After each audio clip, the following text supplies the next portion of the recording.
পুরাতন রেডিও এভাবে ঝোলানো থাকে, হাতে একটা পুরাতন দশটার বাক্স, রেডিওতে একটা পুরাতন দিনের হিন্দি গান বাজে, মুকেশের গান।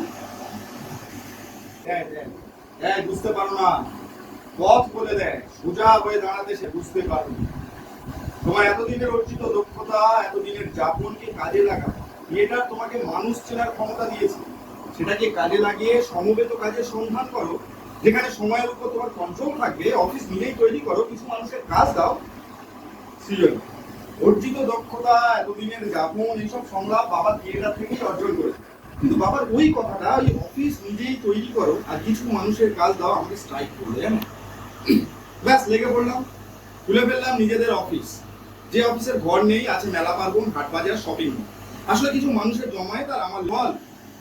আমাদের লেটেস্ট দুটো ক্লায়েন্টের হিস্ট্রি দেখালে আপনাদের কাছে কিছুটা পরিষ্কার হতে পারে। মাঝে বলে আরে না না দুটো না, শেষটা দেখা, ওটা বিদেশি ক্লায়েন্ট, ওর কেসটা খুব সিরিয়াস। এমন সময় রেডিওটা সঠিক চ্যানেলে লেগে যায়। আবহাওয়ার খবর, আকাশবাণী কলকাতা, শুরু হচ্ছে আবহাওয়ার খবর। আজ আকাশ অংশত মেঘলা থাকলেও বৃষ্টিপাতের সম্ভাবনা নেই। বঙ্গোপসাগরের উপর সৃষ্টি আবহাওয়া ঘূর্ণবাদ, সৃষ্ট আবহাওয়ার সৃষ্টি হওয়া ঘূর্ণবাদের কারণে আগামী কাল থেকে ঝড় বৃষ্টির সম্ভাবনা রয়েছে। টানা এক সপ্তাহ গাঙ্গেয় পশ্চিমবঙ্গের উপকূলবর্তী এলাকায় সতর্কবার্তা জারি করা হয়েছে। খবর চলাকালীন মঞ্চের মধ্যে প্রবেশ করে সিরাজ আর একদম পাগলা, অদ্ভুত একটা জেস্টারে থাকে পাগলা কাকা। ঠাকুরের সেই চালচিত্রটা নিয়ে ওই অস্থানের পেছনে দেখাচ্ছে। হুইল চেয়ারে প্রবেশ করেন একজন অসুস্থ মহিলাকে নিয়ে, বেশ বয়স্ক, খুব মহিষী দেখতে, যাকে বড়মা বলে ডাকা হচ্ছে, তাকে নিয়ে কাজের মেয়ে মালতী। মালতী এসে একটা ভিজে কাপড় যে দড়িটা টাঙানো ছিল ওই চালচিত্র ঠিক সামনে ভাবে মেরে দেয়, দিয়ে বড়মার চুল আঁচড়ে দিতে যায়। যিনি বলছে বাবা চলো, মানুষটাকে খুঁজতে হবে নাকি এখানে সারাদিন তোমার ওই বেতা, চলো। দুজনে বেরিয়ে যায়। মালতী কাপড় মেলতে মেলতে বলে কি গো সিরাজদৌলা, মা এবার কিসে আসছে? সিরাজ নৌকায় আসছে গো, নৌকায় ঘর পানি নিয়ে আসছে। আর ওই পাগলা কাকা শুধু ও সারা গ্রাম চক্কর মারে, মঞ্চে ওই একই দিন যাওয়ানা যাওয়ানা খোকা, যাওয়ানা যাওয়ানা যাওয়ানা যাওয়ানা খোকা বল বল করে পাক করে। 3 বছর আগে আমি একটি পুজোর ভিডিও আমাকে পাঠানো হয়েছিল, আর সরকার বাড়ির বাকি তথ্য আমি আপনাদের পাঠিয়ে দিচ্ছি। প্রজেক্টটা অফ হলো। যিনি বলে প্রতি বছর বিজয়ের দিন ভিডিও কল করে মাকে প্রণাম করে অফিস। কিন্তু এবছর মাকে চমকে দিতে আমাদের সাহায্য নিয়ে বাড়ি ফিরতে চাইছেন নকল।